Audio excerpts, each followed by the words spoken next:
My name's Jill. Jack. I worked with Jeremy for 4 years, about this far apart.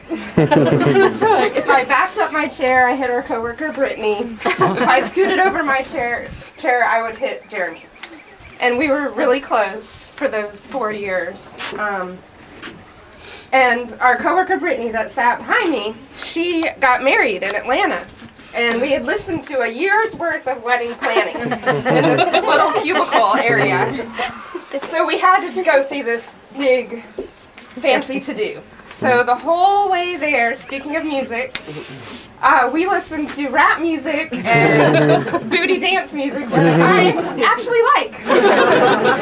And it was very high energy, but the whole way there, I was white knuckles because Jeremy would tailgate. We were on I-16 and he would get right up on someone's tail until they would get over. Driving to say gas. Yeah. That's why Tim got so many calls in the middle of the night for car accidents, because he was a reckless driver. But he was like a brother. He was my little annoying brother. But we loved each other and had a wonderful time for 4 years working for Stacy. And I learned a lot from him and have so many good memories that I can't tell them all. There's too many to remember, but some of them aren't repeatable. Yeah. But he was an awesome guy, and I definitely will miss him. Thank you all. Thank you.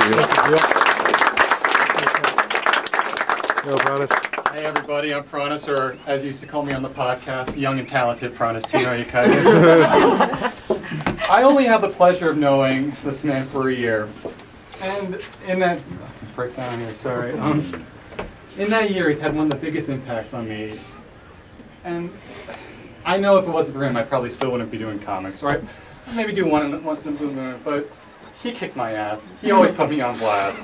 And if it wasn't for that, I wouldn't be where I am today, so I thank him for that. But I had him for my independent study. That's how I ended out my career at SCAD.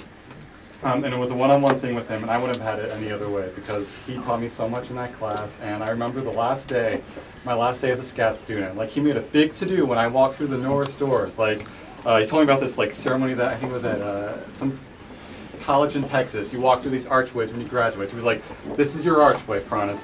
Walk through it. Out in the real world." I walked through. I got out and he's like, "You know what? I'm going to treat you to a burger."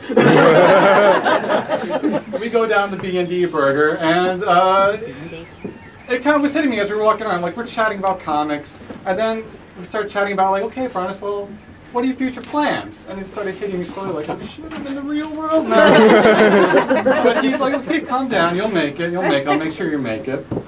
And so we're sitting at B&D Burger, enjoying a burger, and I'm telling him about like my plans for the future. He's telling me about like all the things he has planned for students in the cost.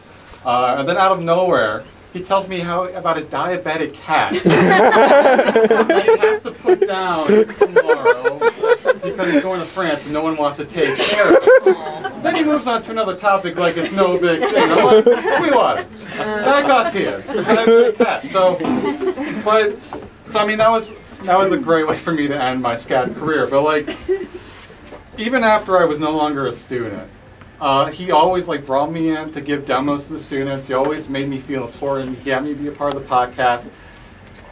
And I had lots of people in my life tell me like, "Oh, you're talented, Pronis. You'll go places. You're amazing. Don't worry about it." But in the back of my mind, I was like, "You're full of crap. I don't believe you." But when Sweetwater told me that he believed in me, for some reason it meant something. And I believed him. Like the first time in my life, like, I believe what this guy is saying. Maybe there is something to me. If a guy like this thinks I'm great, I don't know. So, Sweetwater, thank you for that, and for pushing me, and thank you for everything. Thank you. Thank you.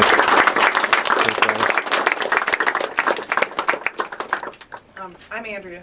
I was there in the webcomics class I talked a little bit earlier, but that was at request. Jeremy owes me a kidney. All right. And that was because, and I will say this, and it was one of those. I've never seen, like I've gone to a bunch of schools and a bunch of places where a bunch of people teach a lot of really amazing stuff, and I've never seen or rarely seen a professor that puts as much into whatever the students are doing, whatever the students want to do. And the reason that Jeremy owes me a kidney is because we got into the webcomics class and Jeremy wanted to make a podcast. And all of a sudden he had this great idea. And it was the most adorable thing ever. I don't even think anyone else was there for it because he made sure that I stayed after class all alone. And he comes over and he's like, so Andrea, I hear you do sound design, and what do we need to make a podcast? and it was, what was it, 6 weeks? 6 weeks of a lot of long hours and terrible work, and it got to the point where I was coming in, and the weirdest thing in the world was coming in knowing I had to do stuff because I had done it before, and I was used to that, like, tunnel vision. All right, I'm gonna sit at this computer, I'm gonna drone my brain out, and I'm gonna, you know, go home afterwards. And then all of a sudden the door would open and be like, Andrea Bell, what are you doing in here? It's like, I'm editing the podcast. She's like, do you want pizza? And I was like, pizza? And it was really refreshing to have somebody that went that 110 with you all the time. All the time. Thank you. So thank you, Jerry. I just, Thank you.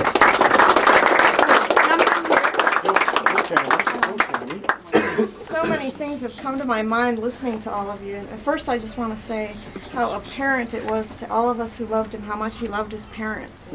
He talked about them all the time. I mean, seriously, I'm not just saying that. He did. He talked about you all the time. He thought you were the coolest. And SCAD, I just have to say, we worked with him when he was at the newspaper, and I was up at the Savannah magazine, and he would come up to see me. All he talked about was SCAD and his thesis. That thesis, I'm so glad whoever said that about the millions of pages. I was just like, do you really have to do all this? But, you know, he just never went part way with anything. no. And he used to come to our house a lot, and Tim and him loved Star Trek. And I don't know, they had this theme night one night. And I was into scrapbooking, I'm embarrassed to say, really big time. And I did this whole big page about Jeremy and Tim, and I put them on the, what is it, the Enterprise? And stuff. I'll have to get that out, because it was pretty awesome. But, you know, the politeness, too. Somebody mentioned the politeness. Unbelievable. If you had dinner with him, anybody, he never took a bite until you got your food. Your food could be an hour late, and Jeremy would sit there with his hot food, and you'd say 100 times, Jeremy, eat your dinner, and he wouldn't do it. And the young lady who was crying and said she felt left out at SCAD, he had the most diverse, you're all here, you know, friends, and it was so cool. And I guess in some ways, I looked up to him, and I'm quite a bit older than him. But I really admired his energy and his talent. And he was a dichotomy. On the one hand, he was so irreverent. Like, unbelievable. I've just been looking at his I had no idea. And I love it. I love it. You know, and then I look at the other side where he was so polite and loving. And for me, I think my favorite memory was I made the mistake of sharing a husband and wifeism with him, which you should never do with Jeremy. Tim and I have this, now I'm going to share it with everybody. We have this loving thing that we say to each other. And it's love-a-bear, and it's really stupid. But if I was ever at work, and I worked this close to him on the other side of Jill at the newspaper, and anytime I was ever stressed or sad or anything, he would turn around and he would say, love-a-bear.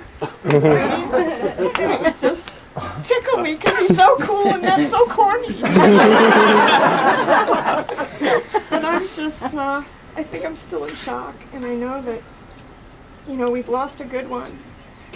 And that's all I got. Thanks, teacher. Thank you. There was a